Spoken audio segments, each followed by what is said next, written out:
Hello, hello, hello. You just do some checks. Check on YouTube that I'm live.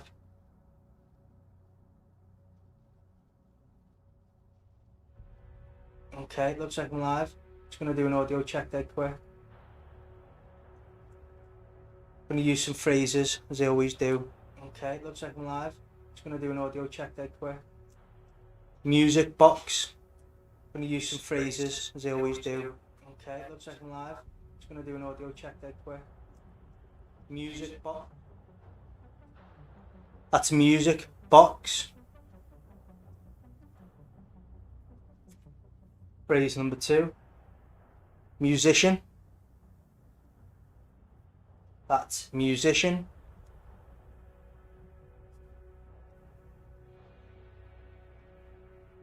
Phrase number 3. Provocateur. That's provocateur.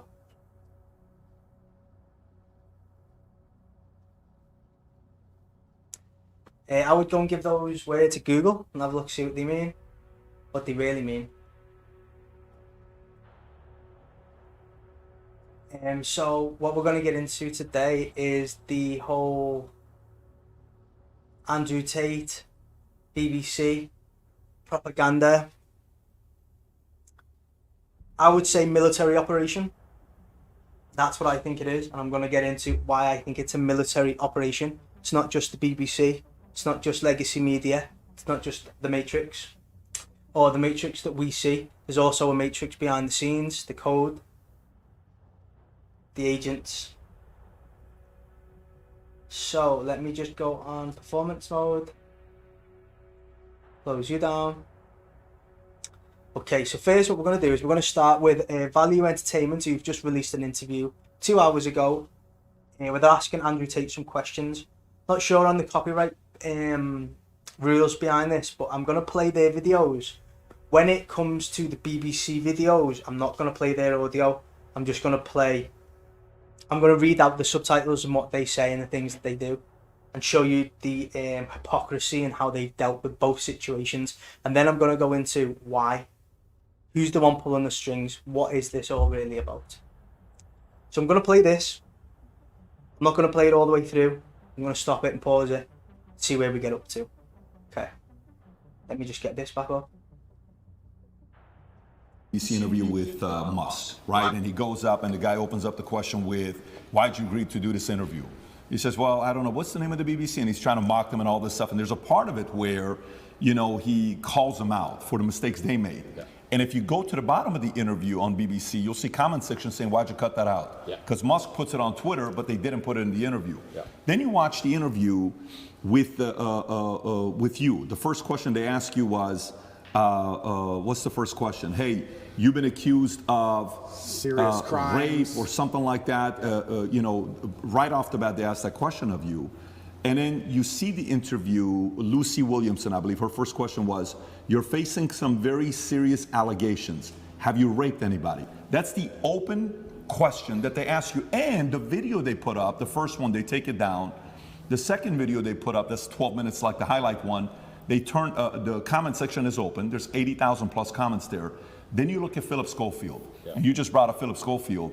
For people that don't know who Philip Schofield, do you mind explaining to people who he is? Yeah, he was a TV presenter in England. He was very famous. He ran the morning show, and he was grooming children for a very long time, and all the staff knew about it, and the people who worked on the show with them were being groomed by him, and everybody knew, and it was all a big ha-ha-ha joke.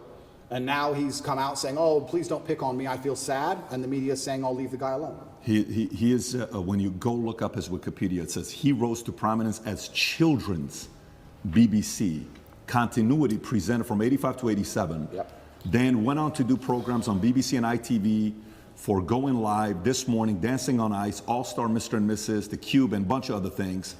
And they interview him, okay? While he's going through the mess, after 27 years of being married, this one guy that he groomed since 10 years old, his name is McGreevy, I want to say, something McGreevy, that he's going through the process. Matthew McGreevy, they met at 10 years old at a theater group. At 15 years old, Philip follows him on Twitter. While the kid is 15, he follows him on Twitter. The guy celebrates it. Long story short, Ruth Langsford, they work together with. She files a complaint. Then right after filing the complaint, McGreevy gets fired. Then he has to take a break. Then he comes out after 27 years telling his wife, you know, and hey, I'm gay, I'm coming out of the closet. He's got 2 daughters. But there's a part of it where Matthew calls his wife and says, hey, your husband and I had an affair together when I was 19 the first time and 20 and all. Nobody knows if it was before or not. The interesting thing about him is his brother, Timothy Schofield, I don't know if you know about his brother. Oh, what, the one who's in jail for being a pedophile? Was convicted of 11 sexual offenses involving a child between October 2016 and 2019, including 2 sexual activity with a child. Here's how the interview started. First question, the guy asked him. He says, you've had quite a week. How are you? Opening question. Versus the question they ask you on the opening, right? And then he turns around and says, so I'm just going to stop it there because this is essentially what we're looking at here. He's saying that obviously that there's an unfair treatment between Andrew Tate's interview and Philip Schofield's interview, and there's an obvious bias here. But it goes deeper. It's an agenda. It's all about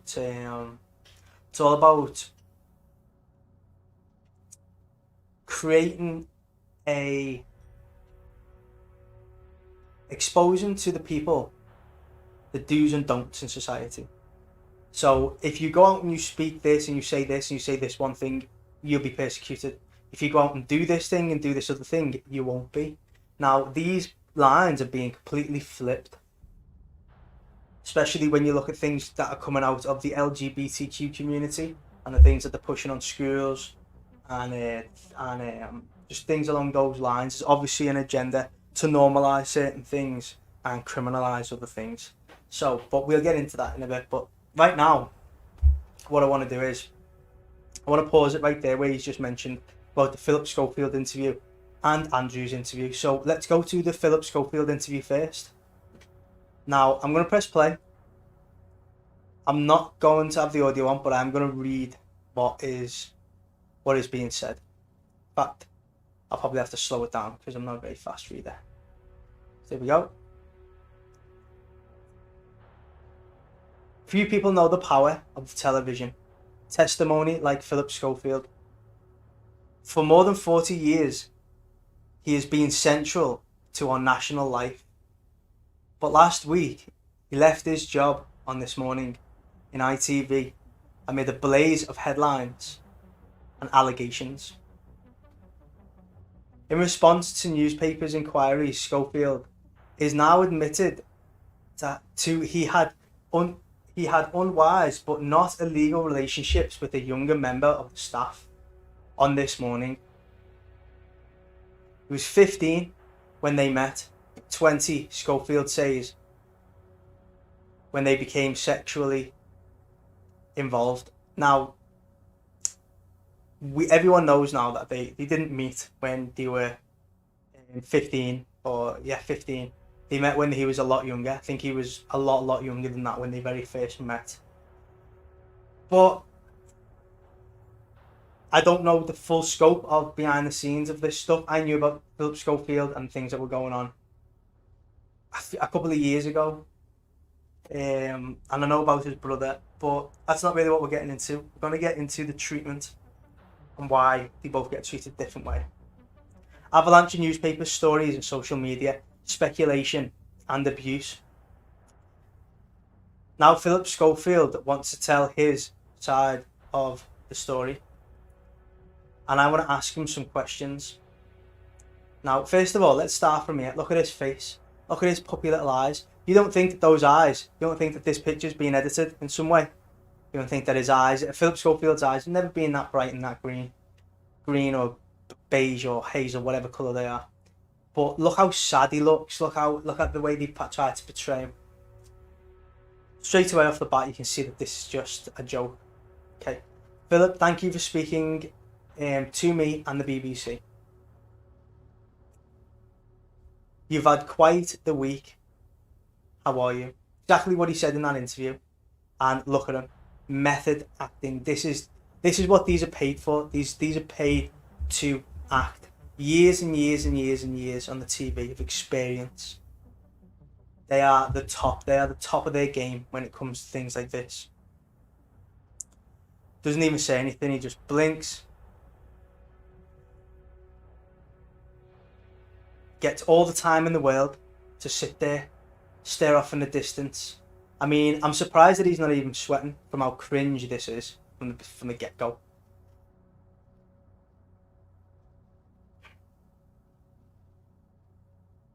It's like a weird numbness.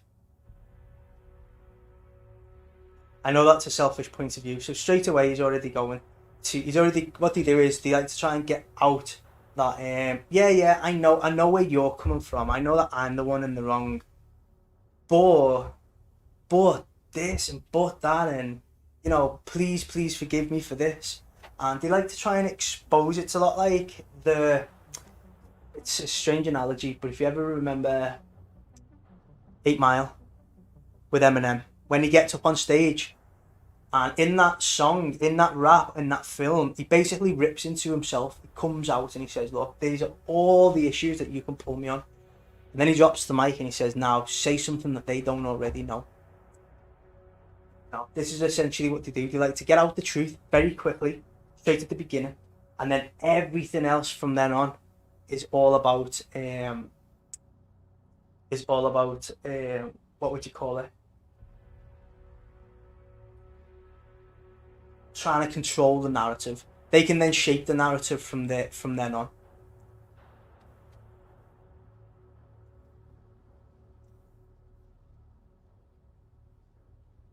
But you've come to a point where you just think, how much are you supposed to take?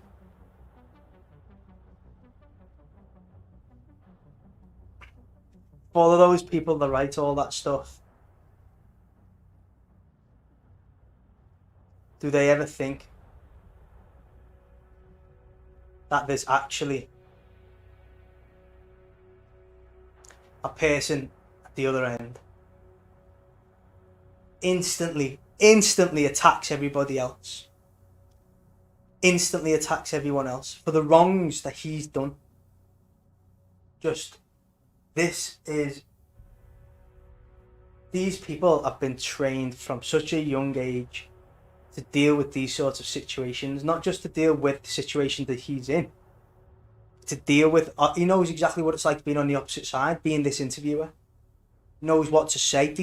These won't be his words. These will be a script that he's been given and he's memorized and he's practiced whilst he's been preparing himself for this role. A script that Andrew Tate didn't get. Well, Andrew Tate did actually get given some sort of a script, because he mentions in that video that he was given the questions, but yet, as we'll find in a minute, they never asked him any of the questions that they were going to ask him. It was just straight away off the bat, it was just an aggressive interview. Nothing about this looks aggressive. Nothing about this sounds aggressive. He's not looking at him. He's trying to look at him through an understanding, not through skepticism, not through disgust.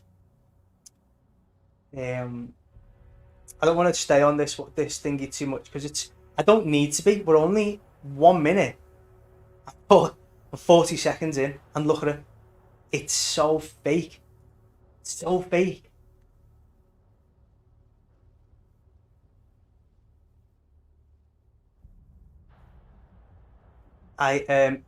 You feeling okay to do this? You're feeling strong enough. This is such propaganda. Like, this is such propaganda, and I don't think it is the fact that we see it more. I don't think it is the fact that people have broke out the matrix. I think that they have just become so crap at doing it. The quality of propaganda has just fell. It's awful. So let's get into the next one. I can't even watch that. It makes me cringe. Cringe. So now we're going to go on to the interview from the BBC. Now, this is actually on the BBC website. Andrew Tate BBC Interview, influencer challenged on misogyny and rape allegations. That's not what it says on the. I can't even find the thingy. The BBC interview with Philip Schofield. But look at that, straight away, misogyny and rape, straight there in the headline. Allegations. I'll tell you right now, majority of people in England don't even know what allegations means. too big of a word for them to understand what it means. They don't know whether that means that they've been charged. Does that mean that they've been found guilty? Does that mean that they've been accused? The majority of people in England, especially England, are thick. But they don't care. They just want to get these words in there straight away. And it's the exact same thing I've done on my video that I've just put out now, this live. It says in it, I think it says in it, the Andrew Tate BBC interview. That's what they've done here. So from now on, I'm going to start anything that involves the BBC or Andrew Tate. I'm going to do exactly what these have done here. I'm going to put Andrew Tate before the BBC. The BBC comes after, which is kind of cool because they've done that here. Because Andrew Tate is bigger than the BBC now. They had to take this interview off YouTube because it just got destroyed because he just uploaded his own. Now in this, I'm going to press play. I've not read the subtitles on. I've not done this without the subtitles yet. So I don't know what the subtitles are going to be like. Whether they're going to be... Okay, it just says subtitles, so maybe they'll be actually word for word. But let's see what she comes out with here. Okay. Slow down. Can I slow it down? Slow you down a little bit. You have said my job was to meet a girl, go on a few dates, sleep with her, get her to fall in love with me, to the point where she'd do anything. I'd say, then get her on webcam so we could become rich together. I mean, what a thing to say. You could say the exact same to Philip Schofield. You could say, were your intentions with this young boy when you met him at a young age was to groom him into a place of vulnerability and dependency while he was working at ITV, so that he felt as if he had to have a relationship with you? That's genuine, a good, honest question that you could ask Philip Schofield. Did you target this boy at a young age, groom him, place him into a good role in the ITV in which he felt dependent and or grateful to you for the opportunity you've given, so that you could have sexual relations with him at a later date? That's an honest question you could genuinely ask him, but they didn't ask him anything like that.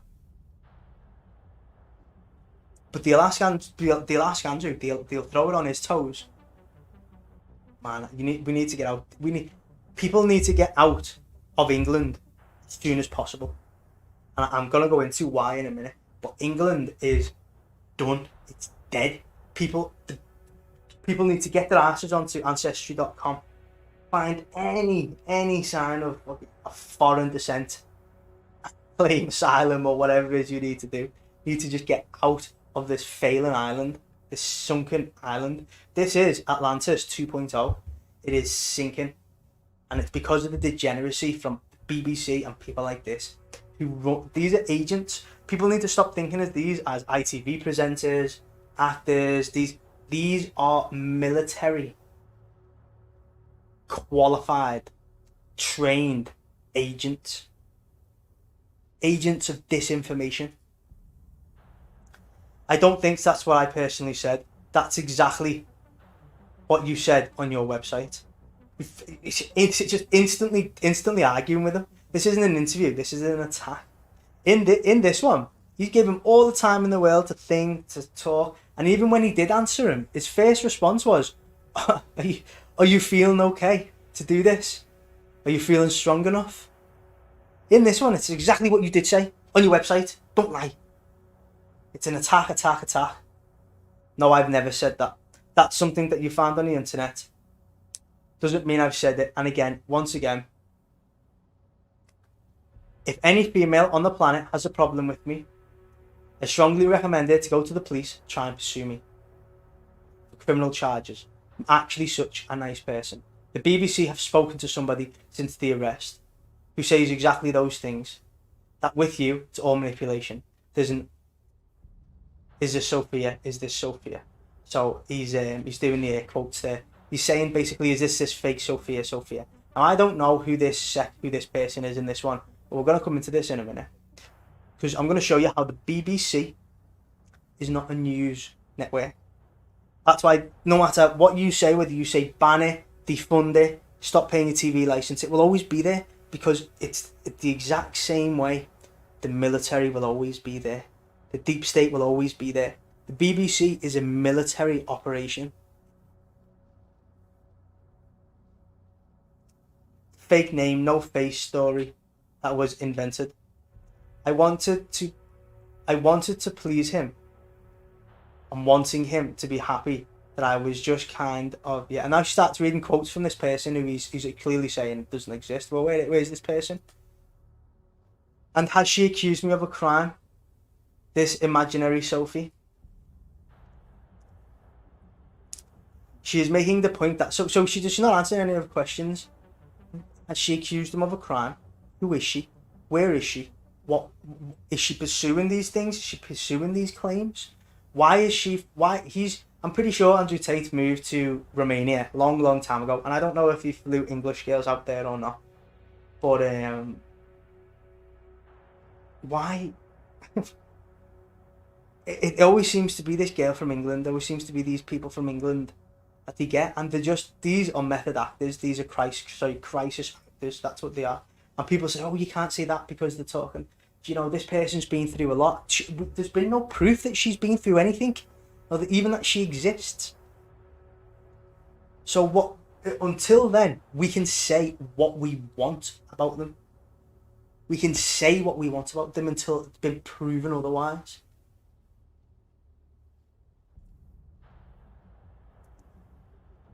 I've asked you a question, and I've asked you the question. So this is the famous bit where he basically goes off. Says, correct.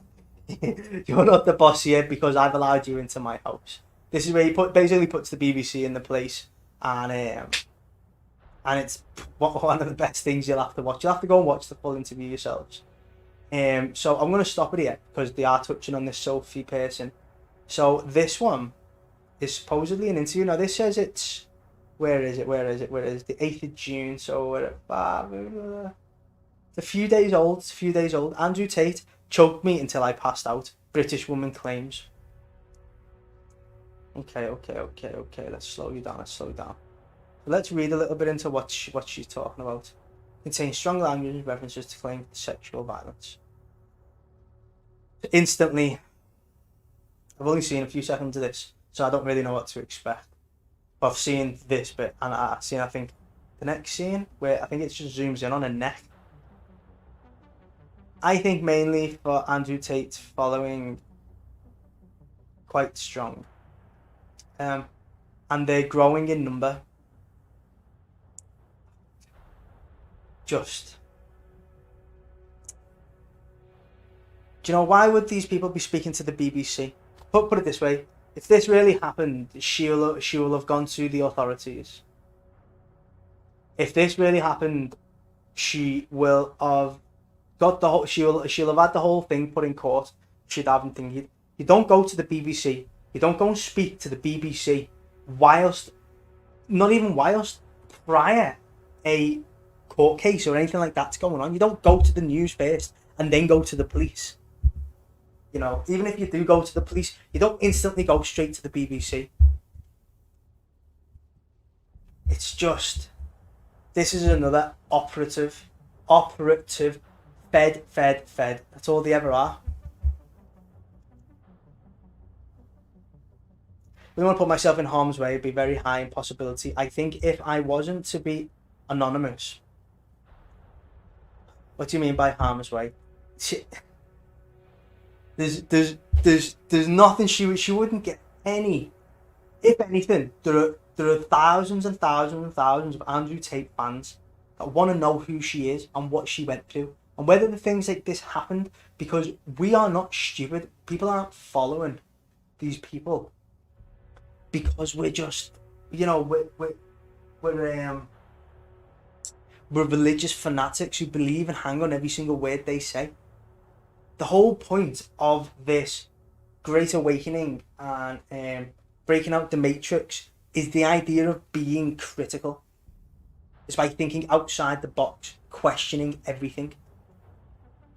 And here's one. Andrew Andrew, there's so many things I disagree with Andrew Tate on. Number one, his lifestyle. Whether you can say it's cool or not to have loads of money and have loads of girls. If I had loads of money and I probably wouldn't do anything different, and many lads wouldn't do anything different. And I know he talks about marriage, no sex before marriage and stuff like that, and he says all these things now. But his parties with girls are what got him into this situation, surrounding himself by these women. Got him into this situation. It's like a friend of mine always said, you can go out and you can do all the crimes in the world. You can rob banks, you can sell drugs, you can kidnap people, you can do all these things.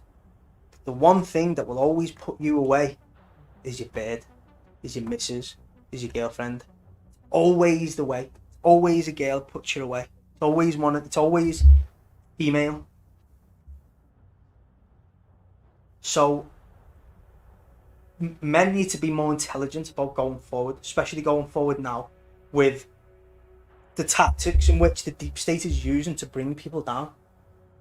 The tactics that they're using need to be intelligent. I wouldn't even inbox a female. Don't even inbox them. Don't message them. Don't speak to them. If the Western women, if the girls from your school or the girls from your job or whatever age group you're in, stop engaging with these girls. They are unhinged.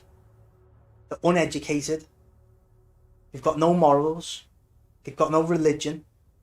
They've got no obligations. They've got no honour. Stop surrounding yourself with these toxic females.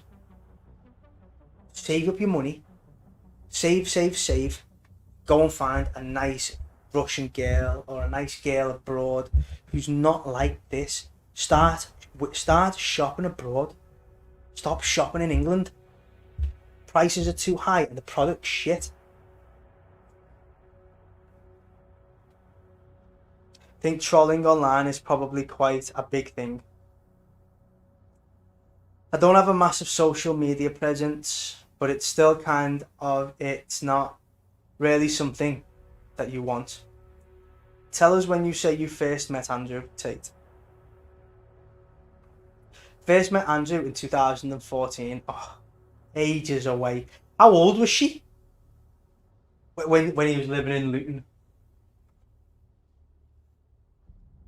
Back before he was famous. Back before there's no social media or record of any of this. Basically. Because as soon as you go viral, every single one of your movements is recorded.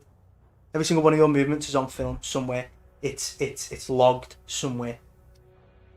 It's got a paper trail. But oh no, this happened before then. 2014. How old will they have been?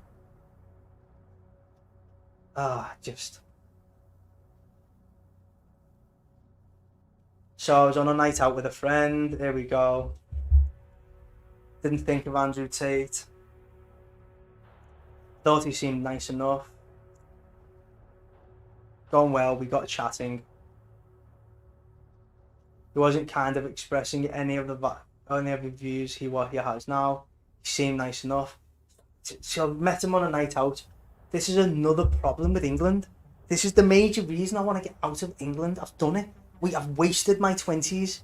Wasted my 20s and my youth and my health on this satanic lifestyle. Nothing to show for it. Someone once said I've never remembered any word of advice that anyone's ever told me at 3 a.m. in someone's kitchen. I've never used or listened to any advice anybody has ever told me 3 a.m. in somebody's kitchen.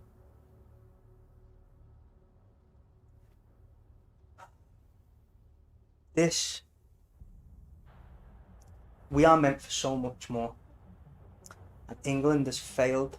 The English state, the monarchy, the government, it's failed on purpose.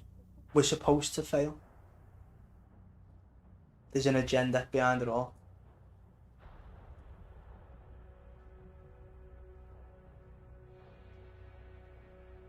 And we got a taxi back to his house in Luton.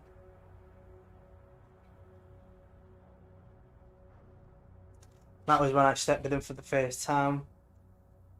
Nothing kind of untoward that happened. Fairly straightforward there. There's no aggression. Then you say you met him 3 or 4 months later. There were circumstances there. I mean, we hadn't been speaking loads. Like, there was no relationship. But he had said that he would be near kind of where I was living at the time because he was working as a doorman.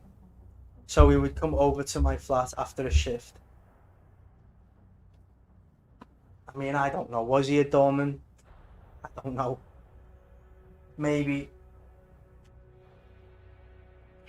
But how many doormen out there have been accused of this sort of stuff? How many of doormen have probably done that sort of stuff? It's a cesspool. It's a cesspool of people. And those lifestyles are stupid. So, I mean, how easy would it be to go and pick one person out of a million people in England that are out there doing just in these dirty cesspits of places doing these exact things right now? It wouldn't be hard. Wouldn't be hard to find someone at all. But I don't want to bog down on this anyway. I just want to point out this is clear.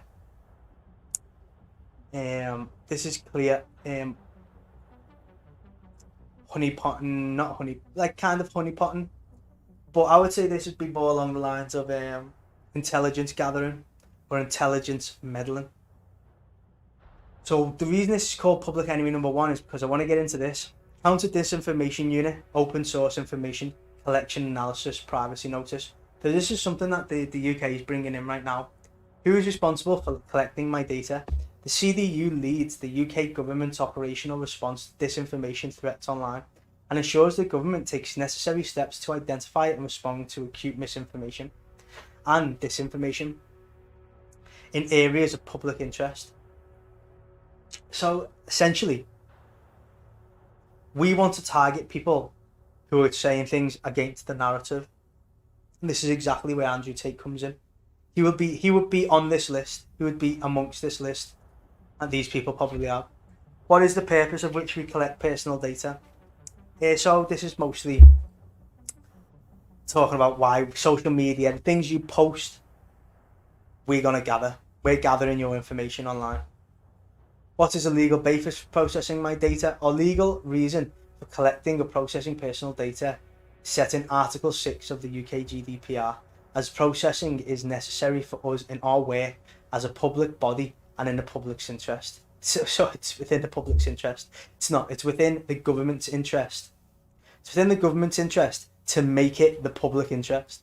That's what it is. In particular, the processing is necessary for the exercise of our function as the government department responsible for addressing disinformation online. There shouldn't be a government department for addressing disinformation online. There shouldn't be one. People should be allowed to make up their own minds. That's why we have likes and dislikes on videos. That's why we have voices, so that we can verbally like and dislike what people say. And that brings credibility and discredibility to the things that they say, helping us read through the comments and peer reviews to make up our own decisions. But they can't trust us with it because we are now choosing to listen to alternative methods of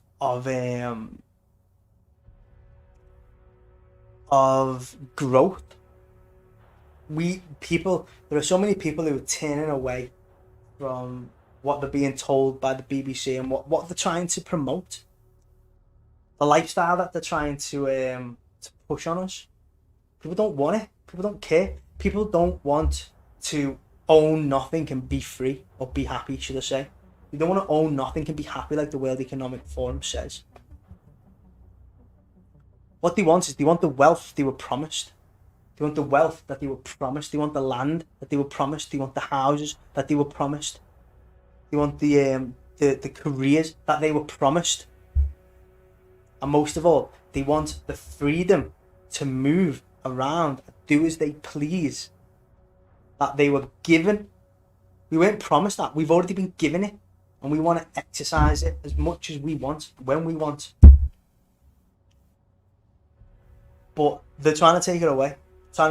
Because it's the population agenda. We may share our analysis with other government departments which work and impact with disinformation. We'll get into these other government departments in a second. Basically, the military, the army, the intelligence agencies. This is a full frontal attack on the domestic population of the UK. The government now is currently at war with its own population. They are carrying out military operations on its own public to crush dissent. You are no longer a British citizen. You are a British prisoner. That's what you are. That's what we all are. Any of the content of the CDU reviews any infringe on the moderation policies of the social media platforms from which the content derived, the CDU may notify the relevant platforms. This is fascism. This is the government, private corporations come together to shut down freedom of speech, to shut down discussion, to shut down narratives. This is fascism. This is the definition of fascism. This is a DirectGov UK website openly admitting that they are involved in fascist activities. Where was it?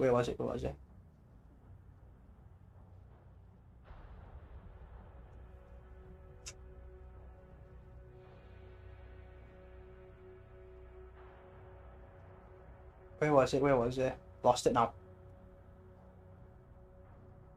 The CDU does not seek to collect special categories of personal data, but we may incidentally process such data, for example, where it is included in social media posts, to the intent we do so are legal reasons, blah blah blah. We may share analysis with government departments. This was it. If any of the content of CDU reviews may infringe the moderation policies of the social media platforms from which the content derived, the CDU may notify the relevant platform. The platform will make a decision whether to take any action consistent with their policies. No, they will tell them to do so. They'll say take this down, and they will. The information CDU shares with social media providers is limited to sending links to content of concern and aggregated overreaching trends. Listen to the wording that they use. Trends. Aggregated overreaching threats, maybe. Aggregated overreaching drug trafficking, maybe, but trends. The CDU has appointed a third party to help conduct analysis of social media platforms. Now, in the video I watched, I think they were saying that we don't know who this third party is yet. Probably Google or some sort of AI. It'll be an AI system, an algorithmic AI system that will flag up posts for them. So, for example, my video here will probably get like flagged up because it mentions Andrew Tate will be a red flag. CDU mentioning them themselves might even be a red flag. How long will my data be held for? We will only retain your data for as long as it is needed, in accordance with the purpose of which it has been collected. This is, might as well just say whenever we want, as long as we want, as long as we deem it necessary. Will my data be used for automated decision-making profiling? No. We do not use your data for automated decision-making or profiling. Will my data be transferred outside the UK? Now this.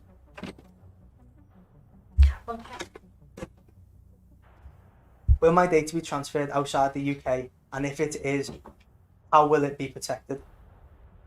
We will not send personal data beyond the European Economic Area. So they'll be sending our information through the EU. How many leaks and how many loopholes outside the EU will our data go? And it won't just go to the EU. It's probably already being accessed by China now anyway. So that's not new.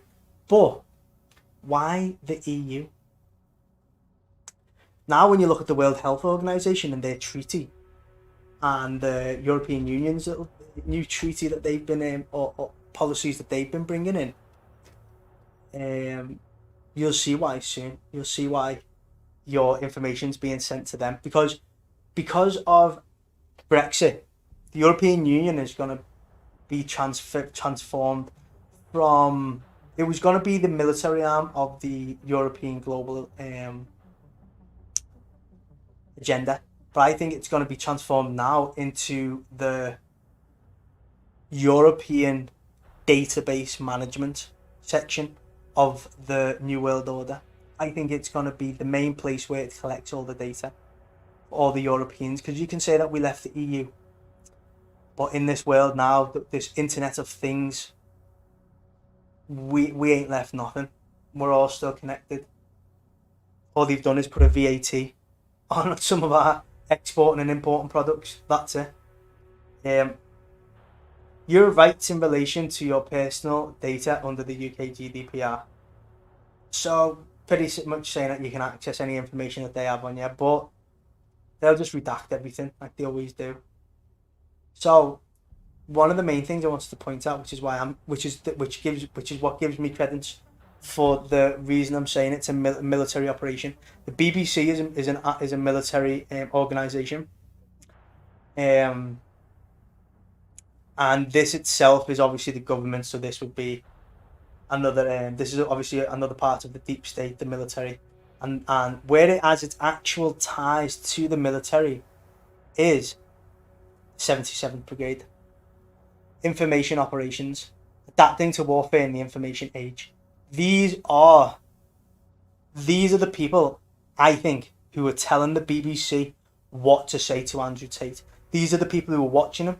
These are the people finding the method actors, the crisis actors. These are the ones with the operational, who are organising the operations to attack him. This is who they are. Weak-chinned, little dweebs. But let's get into it. Basically, these are the traitors in the military.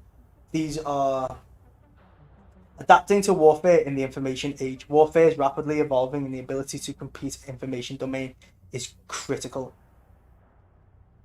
to the New World Order. 77th Brigade is a hybrid unit of regulators and reservists with specialist skills to combat new forms of warfare in the information environment for the defence of the UK and its overseas territories. Establish partnerships, operating platforms and systems in order to conduct overseas operations. Understand the information environment and opportunities to gain an advantage within it. Identify, develop, conduct information operations independently or with partners to gain advantages against actual potential adversaries. Conduct audience analysis to deliver the most effective operations in support of the military objectives. Develop capabilities to operate and ensure advantage in the information domain. So it's all these sound interesting, but it's these key words: information domain, where is it? Platforms and systems, information environment and opportunities. See, the word information just means social media, propaganda, technology, your online presence. 77th Brigade contains our hostile state actors and adversaries through information operations and targeting, deployed and at standoff. using intelligence to understand audiences and systems. Facebook, TikTok. I mean, you think these people, these are the ones who communicate with them. These are the ones who communicate with the people, agitators, the agents. You go to a, let me think of an example. If you go to a anti-lockdown, you go to an anti-lockdown protest, there's a few people there, few grown fellas, looking quite stocky, looking like all in black, face covered, start causing some trouble. You think, well, who are they? Are they fed? This is where they're coming from. These sort of operations where they are coming from. This is why the police don't really know what to do with them. And people think that, oh, it's the police, it's MI6, it's all these. MI6 will definitely work alongside these. Maybe these take orders from MI6, I'm not sure. But the fact that censorship is becoming militarised is the next level. Censorship was mostly just private companies putting in their own agendas. But now it's becoming militarised in the UK. The UK is now militarising censorship of your speech. And when it gets militarised, that's when the vans turn up with the with blacked out vans. It's where people go missing. Analyse networks. And identify intelligence opportunities. The brigade holds a range of capabilities to deliver effect. Sure it does. A range of capabilities. A range of capabilities, like, I don't know, like method actors. To deliver an effect. 77th Brigade activities are best employed in concert with our military effects to achieve integrated action. I have never been so disappointed in my country all my life, and I can't wait to get away from it. I can't wait to get away from it. And if you are, if you're in the army, if you're the soldiers in the army, you need to. It's not just us that they're coming after. No, look at this. Protect the UK. What, by killing the old people?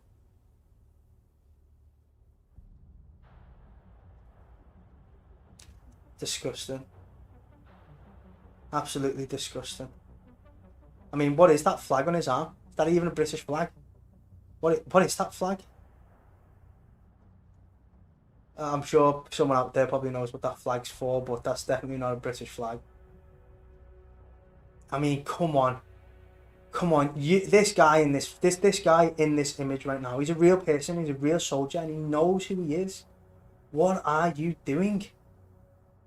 Surely they haven't brainwashed you all that much. Surely you know what you know what you signed up for. You know why you signed up. And this is not it.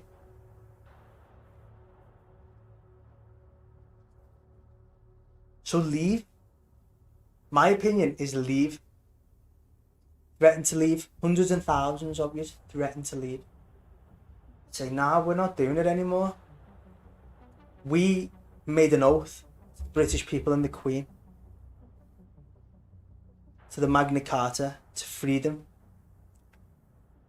not to the World Economic Forum, not to Klaus Schwab, not to the BBC, not to the paedophiles in Parliament.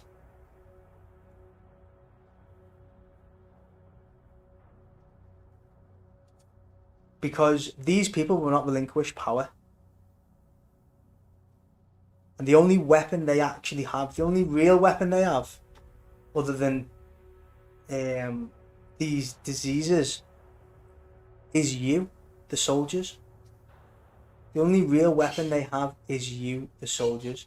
The soldiers that are working in the 77th Brigade. I mean, I don't trust anyone who works for the CDU. I would say people who work in the CDU are probably part of the club, part of the agenda. I wouldn't say that the Department of Science, Innovation and Technology, I wouldn't necessarily say that the people who work in this department don't know the truth on the agenda. I would say they absolutely know the agenda and they support it. I don't know whether they're Freemasons or what they are, but I would say that there would be more Freemasons in the Department for Science, Innovation and Technology than there would be in the army, in the 77th Brigade. So it's just about picking a side, and that side is going to have to be chosen soon. As for me, I personally think that we should leave, get out the UK, recuperate, let it collapse in on itself, and then return. Return with a new agenda, with our own agenda. But I just wanted to get into a little bit of this that's been going on right now and give you my thoughts on it all. Right, I'm going to be bringing out my audiobook, part 7, maybe part 8, maybe just part 7 of Assassin's Creed Odyssey mixed with the Iliad, Homer. I haven't got long left of that book, probably about 4 hours left.